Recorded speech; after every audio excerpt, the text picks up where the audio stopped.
You'd think having no money would stop a person from spending it, but I am living proof that logic doesn't work like that. I'm sharing 5 simple tips that I used and you can use too to stop spending money you don't have and ultimately stop getting into debt. Hello, my name is Jen. I'm the creator of Modern Frugality, and my goal here is to help you spend less so that you have more money to do good stuff with. But you can't do good stuff with money if you don't have any of it. When I graduated college, I was broke as a joke, and I remember my friends invited me on a cruise to celebrate our graduation, and my response was, "Sorry guys, I just don't have the money, so I can't afford the cruise." Just kidding, that was not my response. I took out an American Express card and I put the cruise on the card.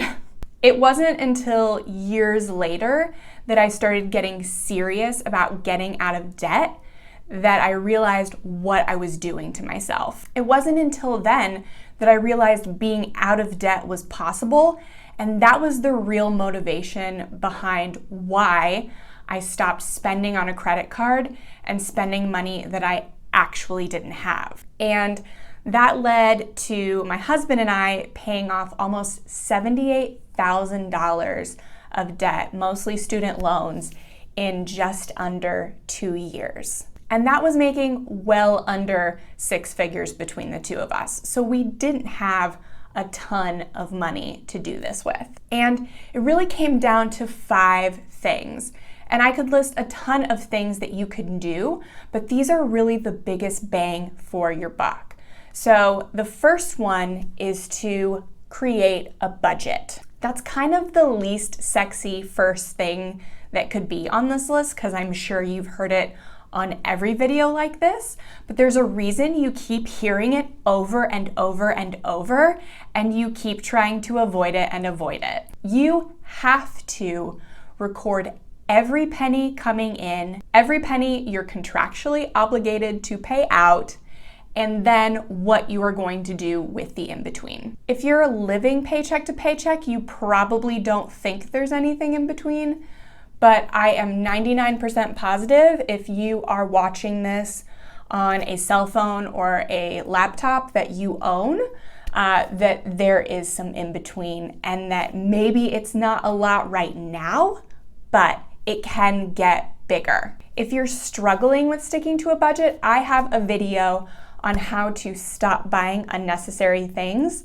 that I think will really help with that. And if you want more videos on controlling your spending and sticking to your budget, be sure to hit the subscribe button because I will be doing a lot more of those in the future. Because what sticking to a budget ultimately comes down to is controlling your impulsive spending and unplanned spending. So you want to create a plan for every dollar you have to go out, and it's the only way that you're gonna get a grasp and gain control over your spending so that what you are spending becomes less than what you are making. So making a realistic budget and sticking to it is the first step into stopping getting into debt. The second way to stop spending money you don't have is to use cash or gift cards.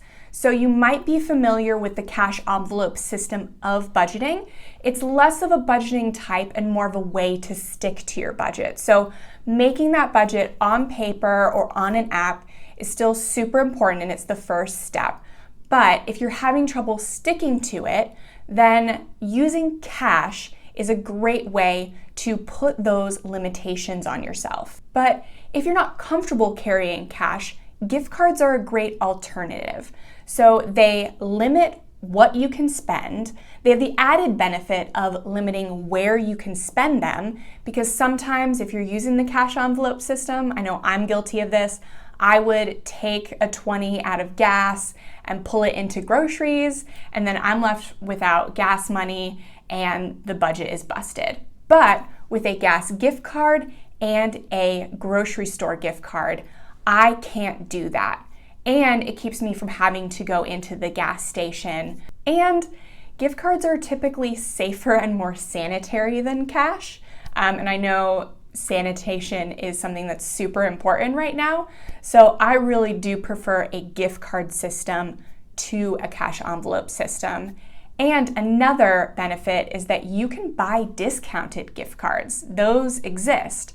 So you can give yourself a budget and you can spend that on a gift card, but maybe go to like raise.com and you can get a little bit off of a gift card to that store. It's not a ton, but when you're trying to get your spending under control, literally every penny counts. And I actually have a referral code that I'll stick in the description that you can get an extra $5 off of any discounted gift card from raise.com. So use that referral code and you can get even more. Third is to shop with a list. When you do shop, always bring a list and make it a rule that if it's not on the list, it can't get purchased.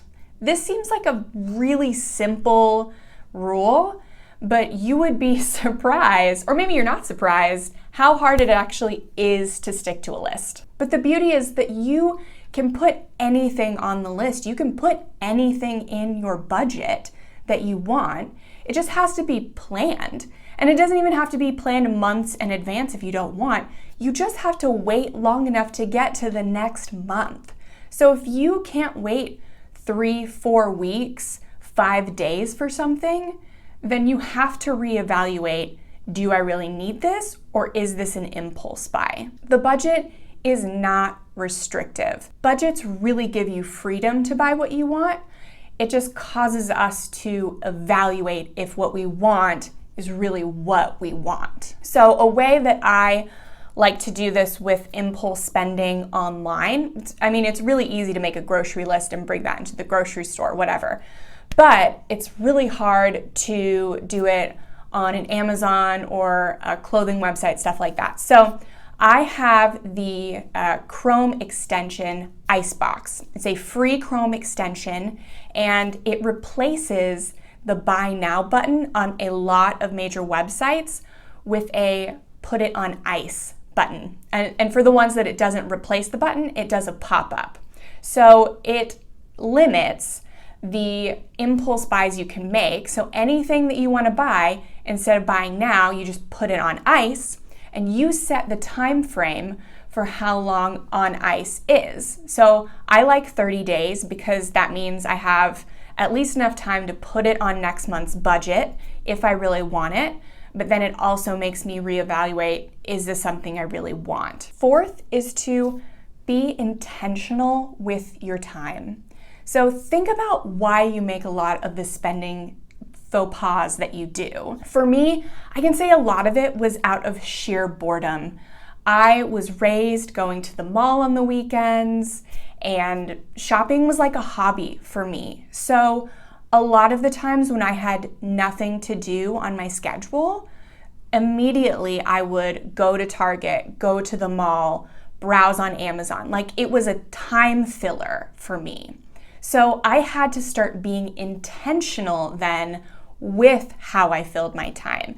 And so that's a big way to save your money and stop spending, is just to find other ways to spend your time. My favorite way to save money is to spend time making it. So I did a ton of side jobs, side gigs. I got a part-time job, and I just intentionally filled my time with making money. And so not only did it aid in our debt payoff, but it kept me busy on the weekends. It kept me from going to the mall and going to places that I would normally spend money. Side gigs are super easy to find now, way easier than when I was paying off debt. So there are a lot of flexible side gigs you can get. And I actually have a video on some recession, pandemic, flexible side gigs, in case like another pandemic or quarantine comes up. But if you don't want to do a side gig, then just be intentional with how you schedule your time.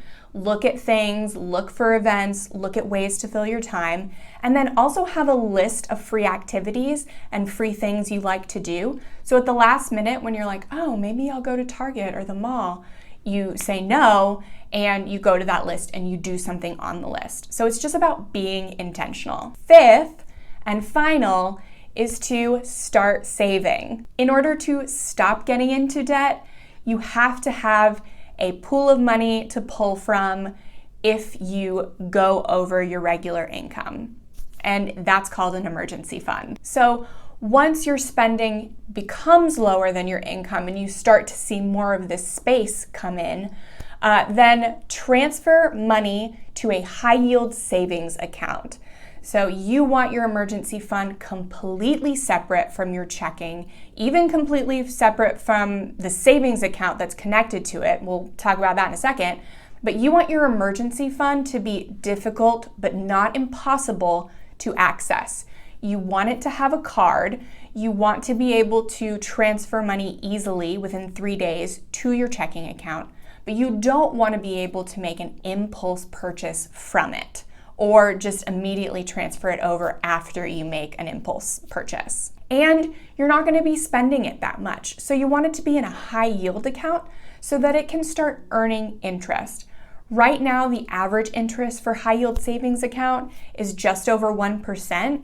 Inflation is about 3%. So you're still going to have to be adding money to your emergency fund every few months, but at least with a high yield account, you can add a little less because you just really want to keep up with inflation. But once you have that emergency fund that you feel good about, now you're going to start saving for other expenses.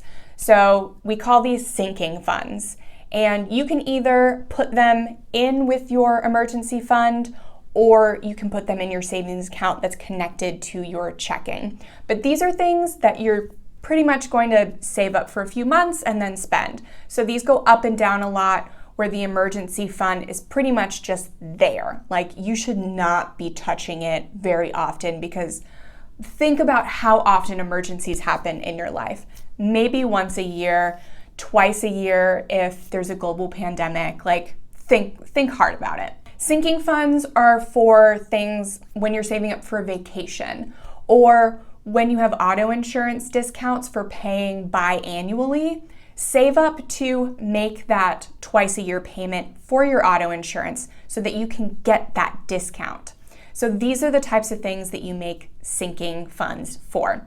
So look at your budget that you have made. Look at the expenses you've had over the last year. Look for places that could use a sinking fund, where in the past you may have put it on an American Express card and then gone on the cruise and got home and be like, well, figure out how to deal with that later. Those are the ways that you will get the most bang for your buck in life changes to start getting your spending under control and stop the cycle of getting into debt.